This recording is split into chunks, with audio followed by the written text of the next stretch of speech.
Uz bogat zabavni program u svečano ukrašenom ambijentu, mališanima obuhvaćenim projektom Njihov osmeh nema cenu i deci članova stranke danas su svečano uručeni novogodišnji paketići. Ovo je akcija koju godinama unazad organizuje Forum žena SPS-a, naglasila je potpredsjednica Jelena Đorđević.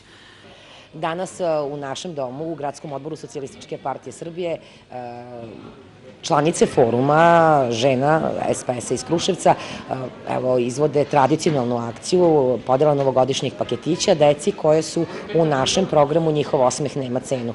Dakle, to su deca sa nekim oboljenjem, deca sa posebnim potrebama, deca iz socijalno ugroženih porodica, a naravno njima društvo prave naša deca naših članova koja će se danas u jedan lep program u narednih par sati zabaviti ovde u našoj sali.